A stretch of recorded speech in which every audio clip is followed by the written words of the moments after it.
podemos iniciar, ¿cómo se llama? Lo que es la parte de la teoría, sino que había tenido un poco de dificultades.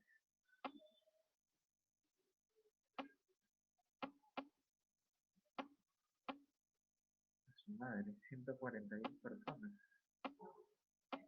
Presente, presente, presente, presente, presente, presente. 10.000 presentes. Sí, todos están presentes al comienzo de la clase.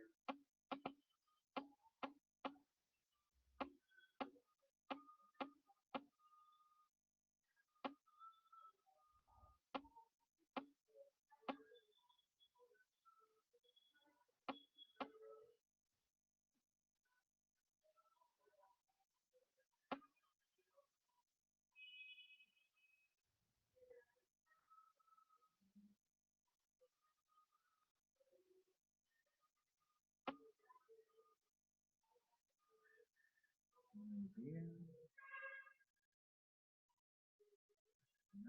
Todos presentes. Sigan sumándose la presente.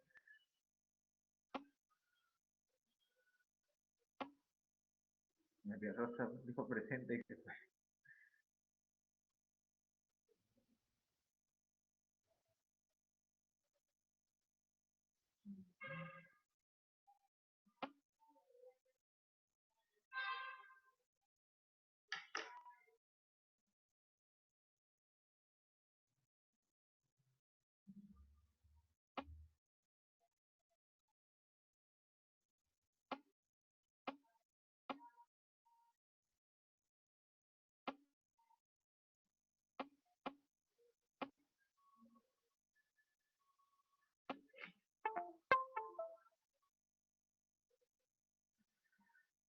Sí.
Muy bien. Entonces, vamos a empezar la clase de una vez. Excelente. Brenda, Juan, dicen presente y luego se van. Maravilloso.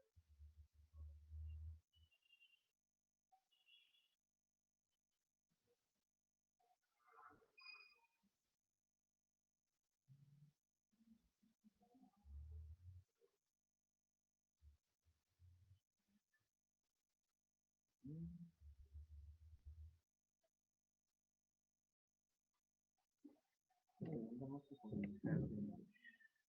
Sí se escucha, ¿no? Se escucha bien, ¿no?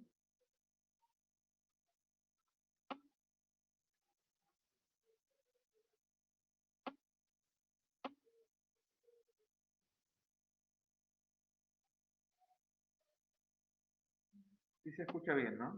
Muy bien. Perfecto. Sí, doctor, sí se ve y se escucha. Muy bien. Vamos a empezar lo que son las enfermedades tubulointersticiales de nuestro escenario. Bueno, las enfermedades tubulointersticiales son trastornos que comparten características clínicas similares a lo que son las... Doctor, disculpe, se lo escucha bajo. Ahí se escucha mejor. ¿Ahí se escucha mejor? Sí, doctor.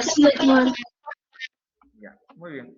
Ya chicos, ya basta de poner presente, por favor, estar poniendo presente y luego salir de la sesión. Ahí todo se ve en el colabore. O sea, quienes marcan presente y luego de ahí ya se bañan. Muy bien. Eh, Muy bien, las lesiones tubulares intersticiales son lesiones que se caracterizan por presentar dos componentes. Básicamente el componente tubular y el componente intersticial, como su mismo nombre lo dice.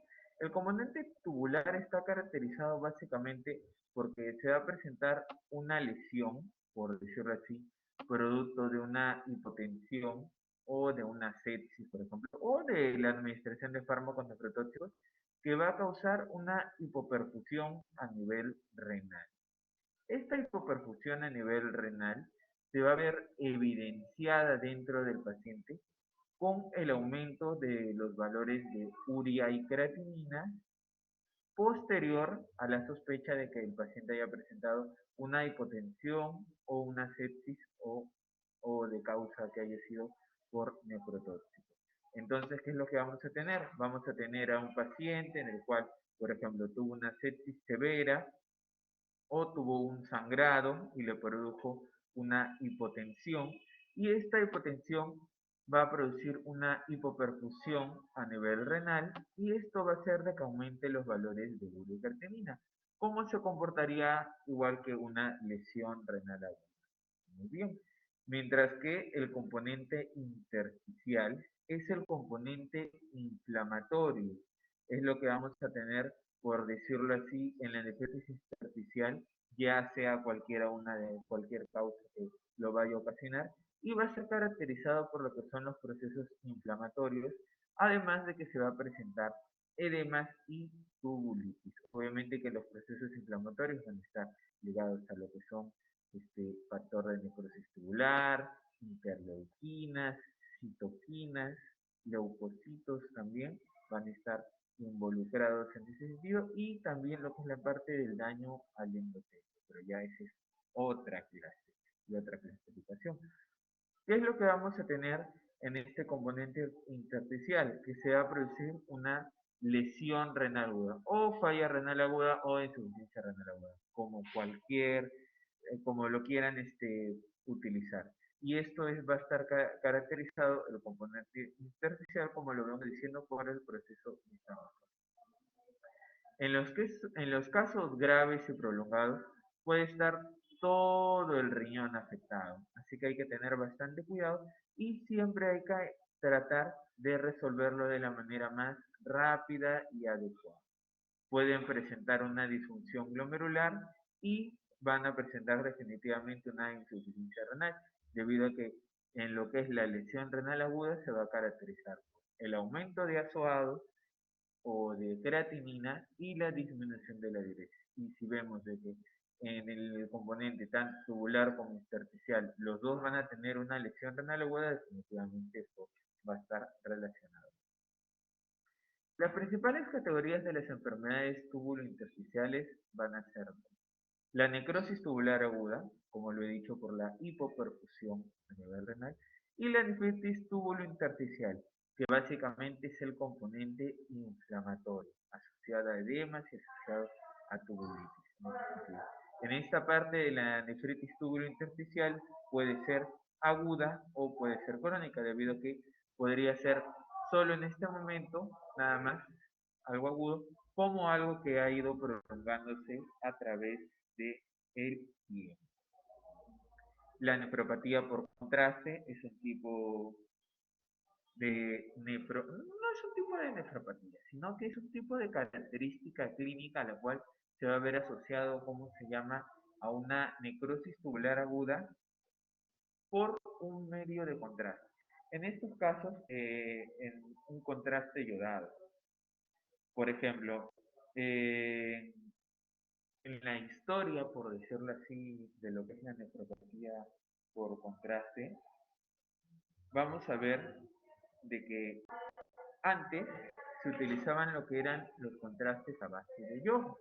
Y esto hacía de que se produzca un daño a nivel renal y se produzca una hipoperfusión. Y esta hipoperfusión va a generar la falla, la lesión renal aguda. ¿Qué es lo que pasó? Que conforme fueron pasando los años, se fueron mejorando este tipo, ¿cómo se llama?, de contrastes.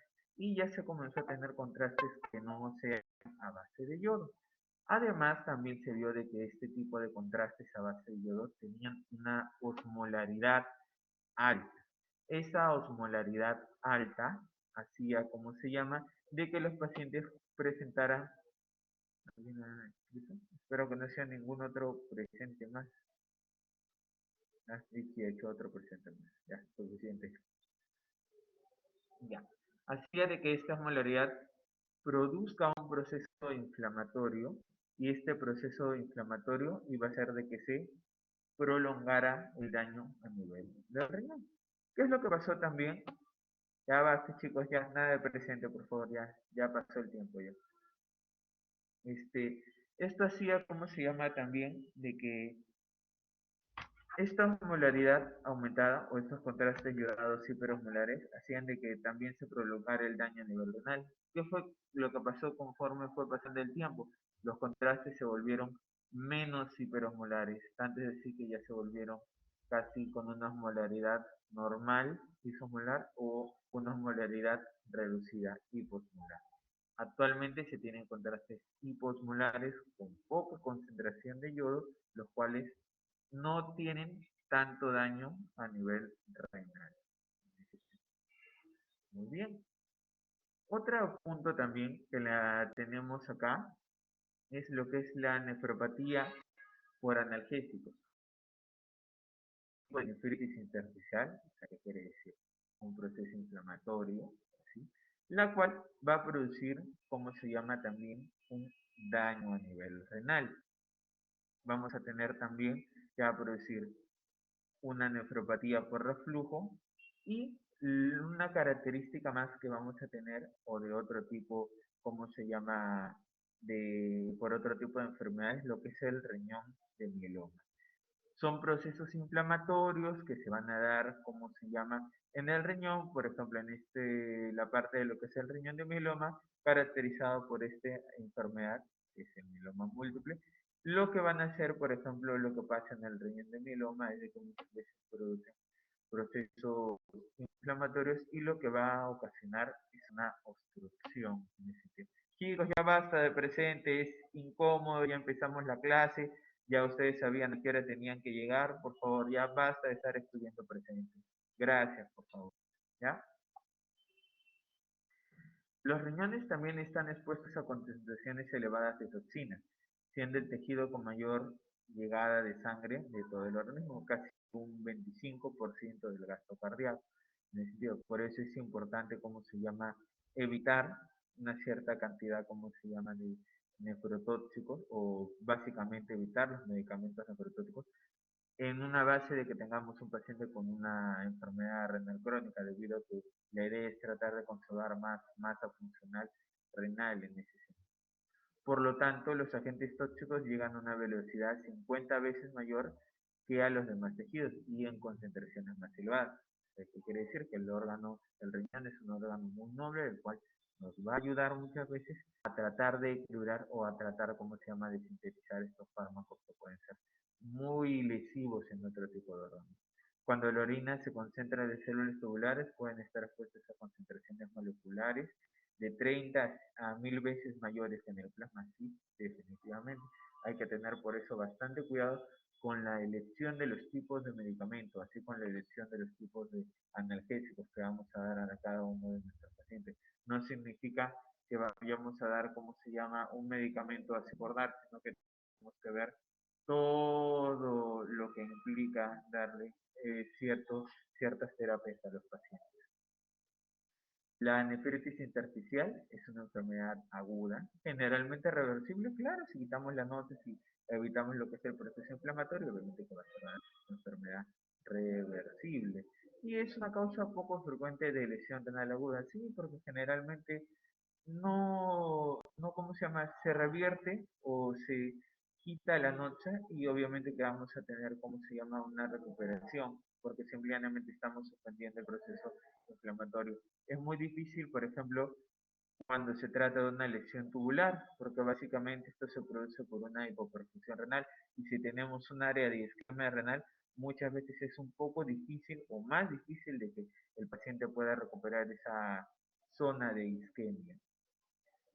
Se representa solo alrededor del 2 o 3% de todas las lesiones renales agudas comprobadas por biopsia renal, porque muchas veces es difícil en realidad, en el sentido de que, por ejemplo, una indicación de biopsia renal podría ser una falla renal aguda, la cual no está determinada o no está catalogada, y de estas fallas renales agudas, de todo el universo diagnóstico que vamos a tener, solo 2 o 3% está supeditado, por decir así, a la nefritis intersticial.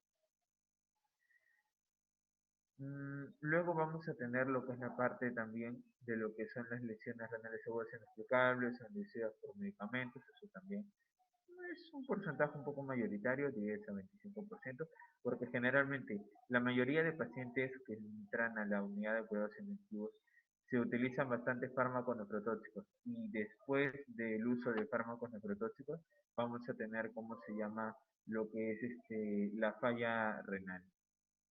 Antes de la aparición, chicos, ¿qué dije sobre el presente? Por favor, díganle a sus compañeros que es incómodo. Ya, mira, ya son 3 y 10 de la tarde y por favor dejen de estar poniendo presente. ¿Ya? Por favor, es muy incómodo. Gracias. Antes de la aparición o disponibilidad de los antibióticos se asociaba generalmente o a infecciones, en la causa de lo que es la parte tubular, en ese sentido. Pero en la actualidad se puede apreciar que hay más agentes antimicrobianos o los inhibidores de la bomba de protones, los AINES, que van a producir una nefritis tubulointersticial. Y en este caso, prácticamente casi el 80%, hasta un poco más, se debe, ¿cómo se llama? Lo que son los medicamentos. Ay, dale, caramba. Los factores que afectan la vulnerabilidad de las células luego de su exposición a toxinas van a ser los siguientes. Los mecanismos de transporte tubular separan a los fármacos de su proteína de unión que normalmente van a proteger de la toxicidad.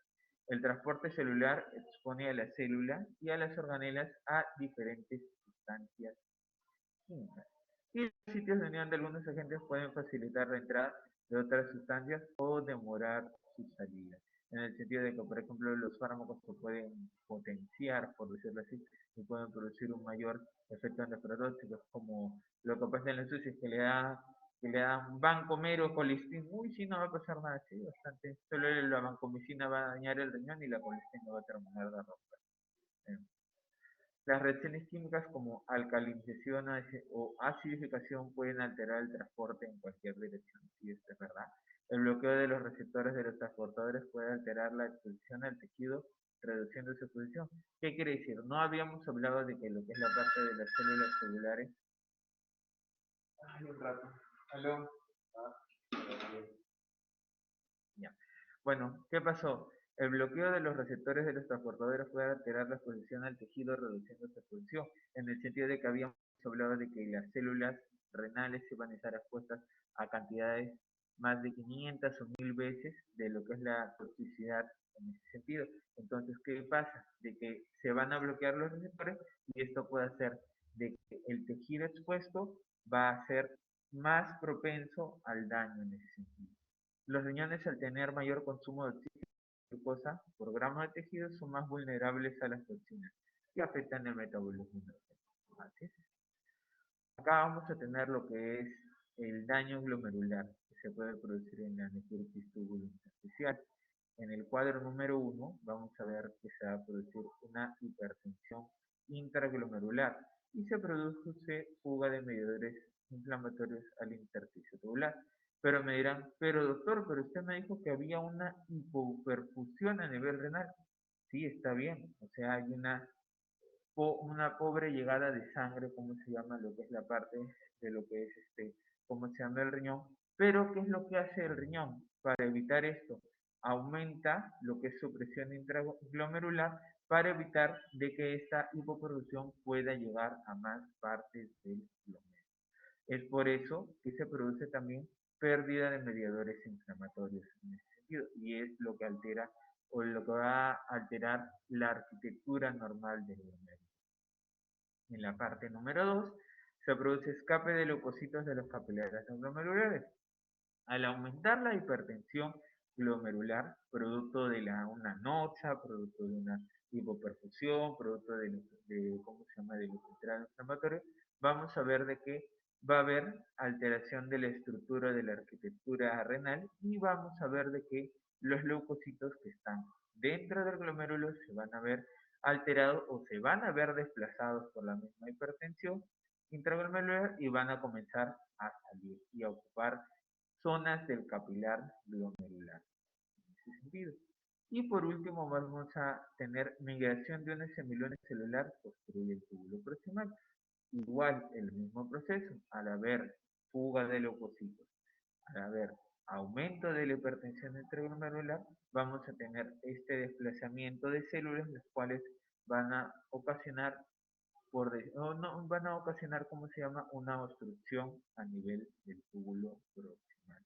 Y por consecuente todo esto va a generar, ¿cómo se llama?, la lesión renal aguda o la falla renal aguda, que es característico en este caso de las nefritis túbulo intersticiales. Acá vamos a tener cuáles son las causas de las nefritis túbulo intersticiales.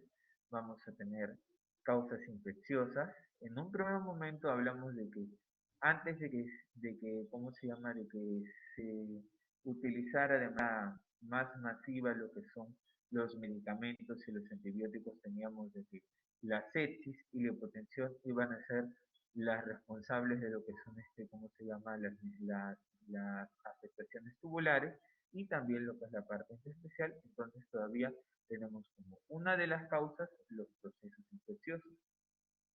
El otro que tenemos lo que son los agentes tóxicos y las reacciones inmunológicas.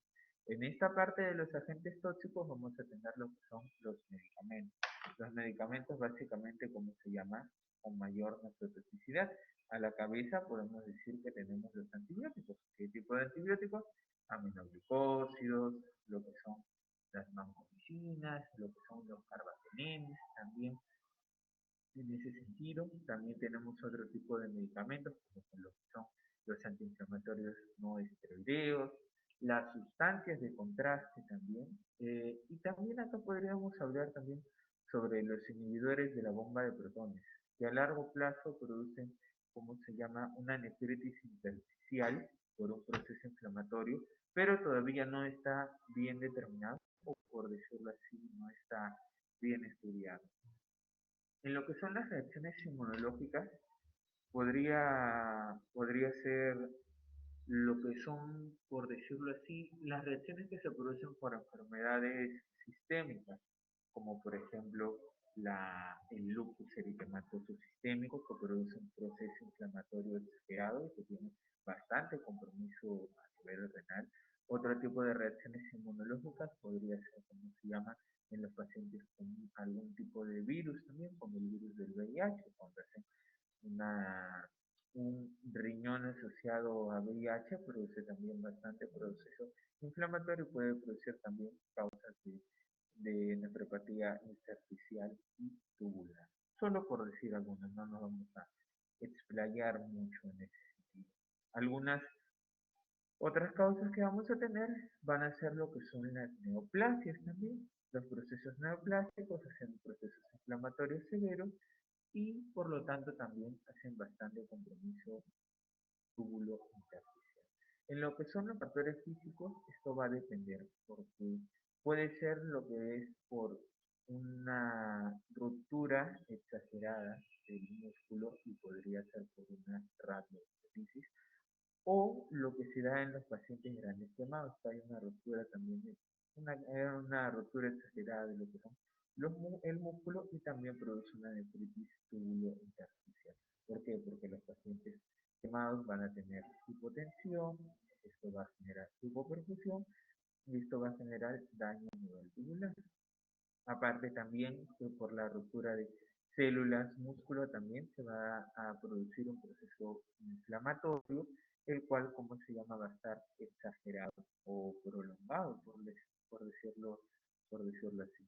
Otro tipo de enfermedades también puede ser por algún tipo de enfermedades metabólicas, como lo que es la diabetes, como por ejemplo la nefropatía diabética. Lo que va a hacer la hiperglicemia es alterar lo que va a hacer la hiperglicemia dentro del riñón es aumentar la liberación de radicales libres, y esta liberación de radicales libres va a tener repercusión sobre varias estructuras, no sobre varias estructuras del riñón, sino sobre varios procesos metabólicos en ese sentido, como es la vía de los polioles, la cual va a hacer de que se produzca mayor cantidad de hidrogeniones y de radicales libres, la vía, ¿cómo se llama?, de la exosamina, que va a también producir más proceso inflamatorio también.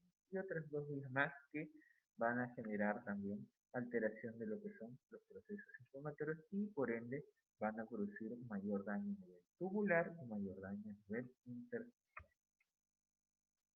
Tenemos acá lo que es la parte de la nefritis intersticial aguda. En ese sentido, es un patrón de lesión renal primario que presenta un deterioro brusco de la función renal, como habíamos dicho, en lo que es la parte del componente intersticial, y se caracteriza histológicamente por presentar inflamación y edema del intestino, como lo habíamos dicho.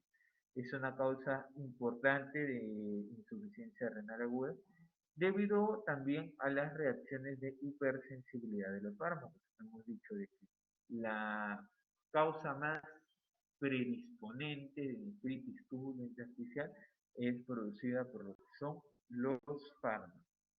En las biopsias renales, el porcentaje de encontrar nefritis intersticial aguda está en aumento. Esto debido a una mayor sobreexposición de la población a fármacos que pudieran ser más nefrotóxicos. Acá, por ejemplo, tenemos nuestro cuadro donde podemos ver la cantidad de fármacos nefrotóxicos, cómo se llama, que cómo se llama, presentar. Acá tenemos lo que son los antibióticos, las cefalosporinas, sobre todo las cefalosporinas de tercera y de cuarta generación, la ceftriaxona, que produce también una reacción inflamatoria, y la ceftazidima, que tiene que regularse su dosis a nivel renal por la toxicidad, isoniacidas también, algunos tipos de penicilina con garbapentina, rifampicina, lo que es la parte de la vancomicina, fármaco altamente nefrotóxico. Los antiinflamatorios de este video, algunos diuréticos, así como los diuréticos de asa, como la fluoxamina, y algunos tipos de miscelánea, como se llama, que podemos encontrar: allopurinol, acetropina, captopril. Los YECA y ARA2, por la misma vasoconstricción que van a producir mayor hipotensión a nivel renal y mayor hipoperfusión. Omeprazol, como inhibidor de la bomba de protones, que produce efectos inflamatorios. Fentiramina, fenitoína, eso sí también. Quinina, la ranitidina en ese sentido también. Algunos tipos de agentes infecciosos como Corynebacterium, Escherichia coli, bueno, el estafilococo y el estreptococo sí definitivamente deben ir a la cabeza en ese sentido, en estas causas. Algunos tipos de virus como citomegalovirus, VIH, que ya lo hemos dicho, algunas enfermedades granulomatosas también, ahí se podrían poner. Otro tipo como la leptospirosis, que produce la enfermedad de Weil, que es una lesión también tubulointersticial que va a producir una falla renal aguda, y es importante tratarlo de manera pronta. Algunos otros tipos como clamidia, riquecias, ¿sí?, y algunas enfermedades idiopáticas como la causa inmunitaria, como una nefritis espontánea tubulointersticial, que no es muy común, que digamos, pero se le pone ahí, como se llama, como un tipo de miscelánea en ese sentido. De ahí vamos a tener también acá otra tabla donde se puede apreciar, cómo se llama, la cantidad de fármacos que pudiéramos presentar, un poco cómo se llama, más detallado. En el casi el 75% de nefritis intersticiales agudas se produce por fármacos, hemos dicho. 5 a 10% por lo que son los procesos infecciosos. Lo otro también que vamos a tener idiopáticas, eso sí, la nefropatía por anticuerpos antimembrana basal o síndrome de Busch-Pasteur, síndrome de nefropatía intersticial con ovitis, muy raro, asociado a otro tipo de enfermedades sistémicas, como les había nombrado en el lupus eritematoso sistémico, procesos neoplásicos, leucemia, mielomas, linfomas, algunas alteraciones metabólicas, hipercalcemia, hiperuricemia y también existen factores que van a complicar y hacer que la nefrotoxicidad por antibióticos sea más frecuente con otras categorías. Uno es el uso de la combinación antibiótica. Como les había dicho, ahora en la pandemia acá del COVID, tienden a hacer unas mezclas extraordinarias, por no decir otra palabra, de lo que son los antibióticos. Tanto es decir, de darle hasta 4 grupos o 5 grupos de antibiótico por si acaso. En ese sentido, algunas veces le dan carbapenel, glucosamidas, aminoglucósidos también.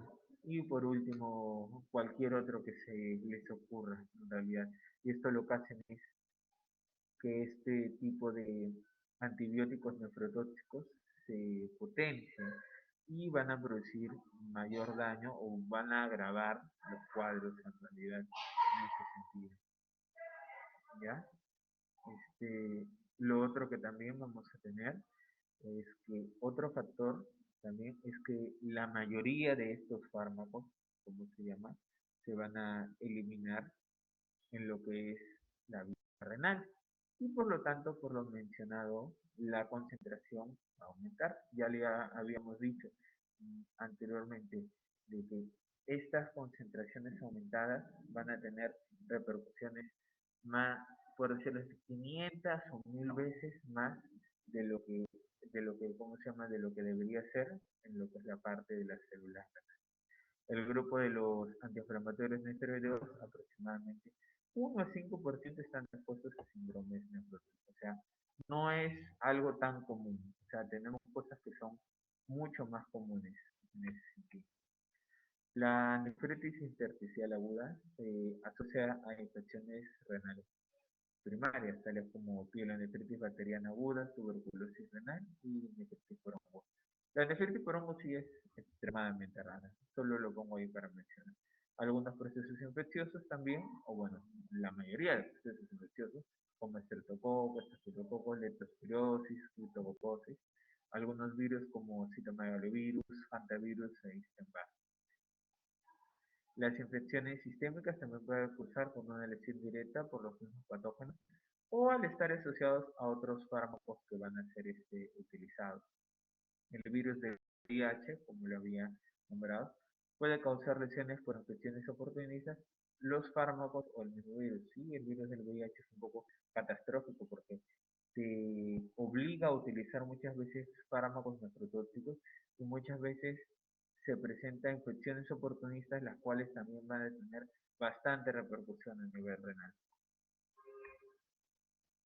Acá vamos a ver en este cuadro cómo es el proceso que vamos a tener con lo que es la nefritis intersticial aguda, en el sentido de cuál es el mecanismo fisiopatológico que se va a producir.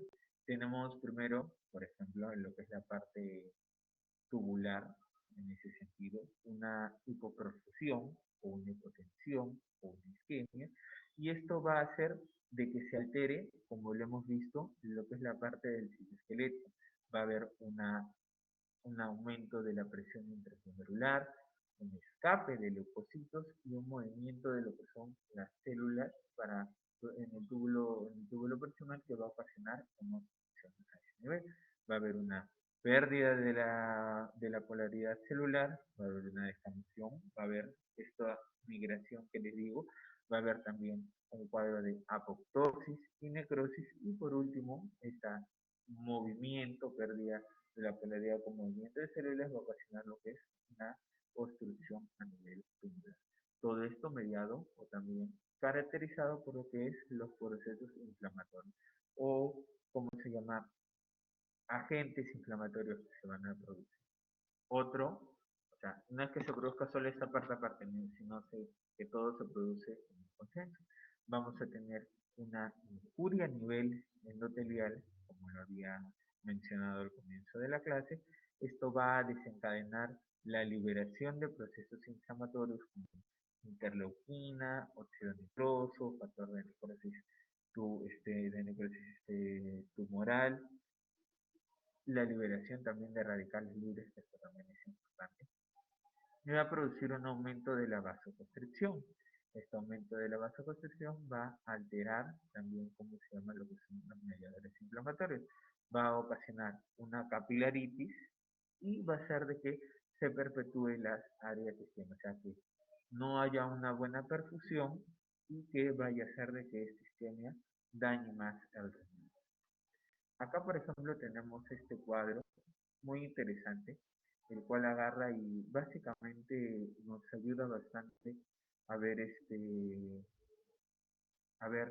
lo que es la noxa que va a entrar, que va a hacer que se produzca la isquemia y la hipoperfusión. Esto va a hacer de que se pierda la polaridad, va a hacer de que se produzca la apoptosis de células y va a ser de que la arquitectura a nivel del glomérulo se vea alterada. Esto también se debe a lo que es el aumento de la presión intraglomerular. Va a haber una alteración de lo que es la estructura a nivel del glomérulo, por aumento de la presión intraglomerular, vamos a tener liberación de leucocitos, migración de células y por último vamos a tener la obstrucción tubular. Vemos de que si se corrige de manera adecuada, vamos a ver de que las células glomerulares van a ir recuperándose paulatinamente y luego van a volver a un estadio de normalidad.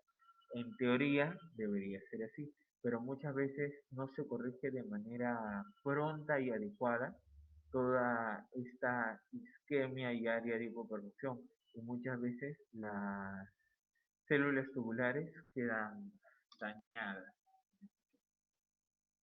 Acá, por ejemplo, tenemos un cuadro de lo que deberíamos hacer cuando tenemos a un paciente, ¿cómo se llama?, con una sospecha de una nefritis intersticial, en ese sentido.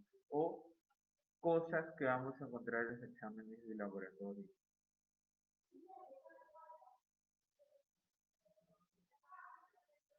Acá, por ejemplo, vamos a ver de que vamos a tener un sedimento urinario alterado, básicamente, en los pacientes que presentan una nefritis intersticial. Por ejemplo, vamos a tener lo que es la parte de eritrocitos y cilindros eritrocitarios. Si sospechamos en una glomerulonefritis, puede ser una glomerulonefritis primaria, puede ser una glomerulonefritis secundaria. Acá tenemos lo que son la parte de lo que es enfermedades sistémicas como vasculitis, hipertensión maligna también, y algún tipo de microangiopatía traumática. En ese sentido, en lo que es la parte de encontrar los cilindros leucocitarios, en ese sentido va a estar, esto va a ser, ¿cómo se llama?, característico de lo que es, ¿cómo se llama?, la nefritis intersticial, en ese sentido, junto con la eosinofiluria. Eso es característico. Por ejemplo, yo les podría hacer una pregunta, así. En el examen de orina, ¿qué es lo característico de encontrar en la nefritis intersticial? Si pongo ahí cilindros leucocitarios y eosinofiluria, marcan los dos. Si pongo, por ejemplo, cilindros leucocitarios, nada más, y todas las demás respuestas falsas, cilindros leucocitarios. Si pongo eosinofiluria y ninguna otra de las respuestas, marco solo eosinofiluria. Esa puede ser una buena pregunta para el examen. Ahí también vamos a ver lo que son los tipos de cilindros pigmentados que se producen en la acidosis tubular, en ese sentido. En la nefritis también tubulointersticial, sí, pero no es tan común en ese caso. Cilindros granulosos, característicos por la glomerulonefritis, la vasculitis y la nefritis tubulointersticial. La eosinofiluria, que también lo he mencionado. Y por último, la aparición de cristales.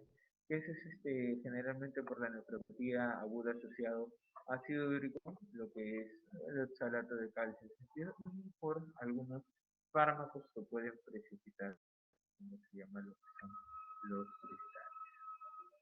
Acá, por ejemplo, si sospechamos de nuestro paciente que tiene una nefritis túbulo intersticial, vamos a ver que más del 100% va a presentar una insuficiencia renal aguda o una lesión renal aguda, esa que es una característica clínica. Luego vamos a ver de que muchas veces estos pacientes, ¿cómo se llama? Van a tener requerimiento o necesidad de diálisis. Va a depender de nosotros de que actuemos de manera pronta para poder, ¿cómo se llama? Eh, quitar o, por decirlo así, tratar la nota desencadenante que está haciendo que el paciente presente una lesión renal aguda. Otras manifestaciones que vamos a ver son en algunos casos artralgias, eso sí, pero no es tan común. Fiebre sí por el proceso séptico en ese sentido. Algunos casos exantema cutáneo, sí, eso sí, porque muchas veces esto se debe a los procesos inflamatorios exagerados. Eosinofilia también en ese sentido. Microhematuria también se pueden presentar por el proceso inflamatorio que vamos a tener. Hematuria macroscópica sí es un poco más raro en ese sentido. Leucocituria, sí, se puede ver. Y lo que es también proteinuria, pero en rango no nefrótico. No nos asustemos en ese sentido, porque esto puede verse por la misma sepsis. También proteinuria en rango nefrótico es un poco menor y síndrome nefrótico es mucho menor. Acá, por ejemplo, en los cortes anatomopatológicos, ¿sí? Ya cuando le lleven con el doctor Américo, para que se vierta, vemos lo más llamativo de esto es el proceso inflamatorio, en ese sentido. En la parte superior del glomérulo de citocromo, todo el proceso inflamatorio que se produce en la parte del intersticio. Hay un infiltrado intersticial moderado, hay aparición de células plasmáticas, con algunos linfocitos y eosinófilos. Esto es lo característico, como se llama, de una nefritis intersticial. Todo ese proceso inflamatorio exagerado que puede generar edemas, que va a generar tubulitis, ahí vemos como los túbulos renales están a rechonchos, así, por decirlo así, y con infiltrado inflamatorio. Acá vemos también lo que son los depósitos de polimorfos nucleares, lo que es caracterizado por un componente como más agudo en ese sentido. Y es lo característico, como se llama, de encontrar, como se llama, en lo que es la nefritis intersticial. Va a haber una destrucción de túbulos, va a haber una expansión del intersticio en ese sentido, debido a que todo este proceso inflamatorio va a alterar la arquitectura o la estructura glomerular normal. Eso es lo que va a pasar. Acá vemos también en lo que es la parte del glomérulo, aparte de que lo rodea un proceso inflamatorio, todo el proceso inflamatorio o una parte del proceso inflamatorio que va a desencadenar o va a hacer de que la estructura, la arquitectura glomerular normal se vea alterada, en ese sentido, incluso con un poco de una formación de una creciente en la parte izquierda. Para lo que es la parte del tratamiento, se basa en el retiro del agente causal de la nefritis intersticial aguda. Además, se ha evidenciado que en las biopsias el grado de fibrosis intersticial tiene un impacto directo en el desarrollo de insuficiencia renal crónica. Acá, por ejemplo, acá solo vemos proceso inflamatorio nada más, pero si comienzan a aparecer zonas o lugares fibróticos, va a hacer de que los pacientes queden con cicatriz, queden con poca masa renal funcionante y por lo tanto puede desarrollar lo que es enfermedad renal crónica por el daño que se ha producido. El uso de corticoides sigue siendo algo controversial, pero ustedes dirán, no doctor, pero si se trata de un proceso inflamatorio, entonces debemos darle un antiinflamatorio, los corticoides estarían bien. Sí, pero ha habido estudios en los cuales se ha visto de que no se ha presentado un mayor beneficio, en realidad, fuera de un grupo ligeramente significativo, pero no todos los pacientes que se les da tratamiento con corticoides en sospecha de una nefritis intersticial van a cursar con una buena evolución en ese sentido. No evolucionan de la manera como desear. En los estudios realizados se aprecia que el uso de los corticoides sí logra disminuir el infiltrado intersticial celular y se logra recuperar rápidamente la función renal, pero no en todos los pacientes fáciles. En los pacientes que se presentó, o por decirlo así, que sí tuvieron una ventaja con esto, fue lo más llamativo que se logró encontrar en ese sentido. En lo que es la parte de las nefritis túbulo-intersticiales crónicas, la etiología es multifactorial en ese sentido. Los fármacos siguen siendo la causa principal, especialmente la asociación analgésica. El consumo crónico de analgésicos por más de 5 años y en grandes cantidades puede acumular, como se llama, se va a dar de manera acumulativa y puede ocasionar a largo plazo una nefritis intersticial crónica. Histológicamente podemos encontrar lo que es la parte de atrofia tubular por el mismo proceso crónico, una fibrosis intersticial con áreas fibróticas por el mismo proceso inflamatorio, y siendo los infiltrados celulares intersticiales más aislados, que quiere decir que ya no están más juntos, como en estas fotos, ¿no?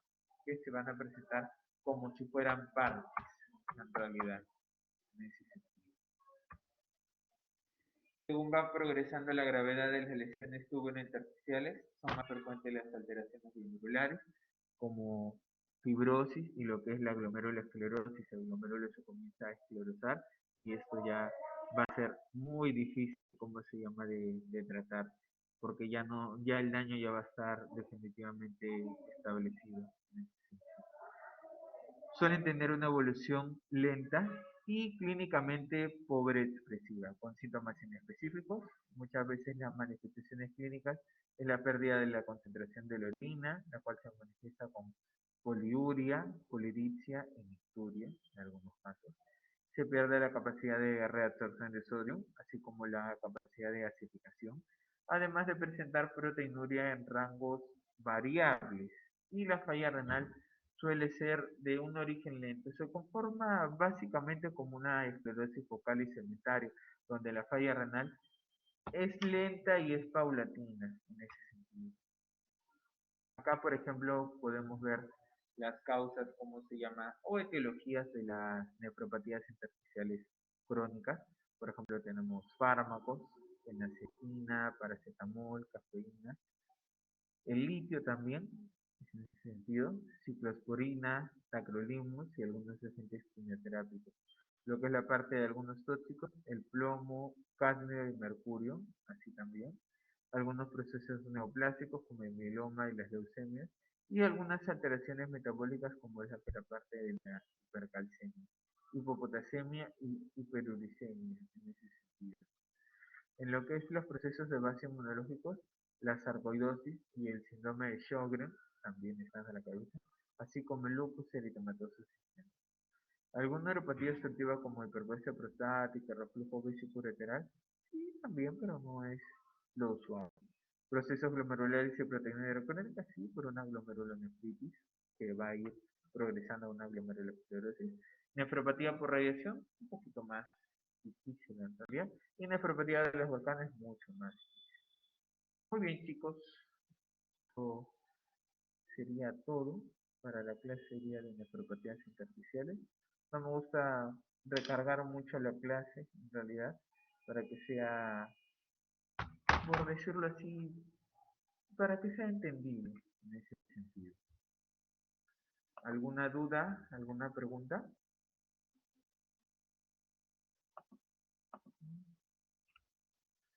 ¿Todo claro?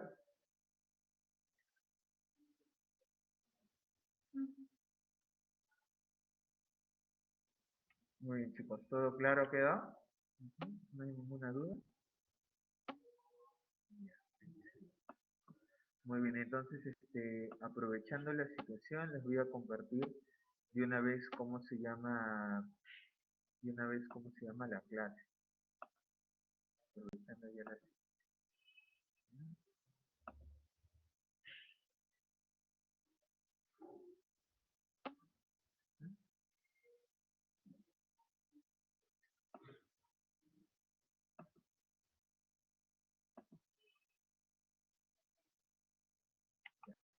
Está cargando ahí la clase para que la pueda descargar.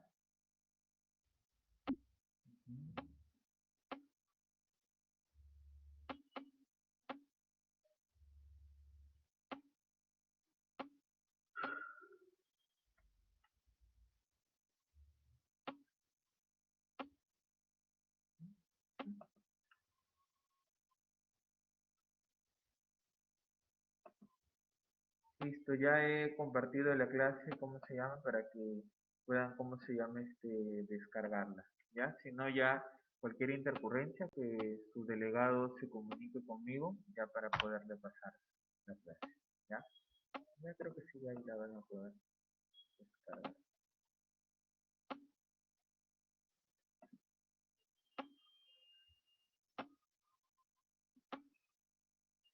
Muy bien, chicos, que tengan una muy buena tarde.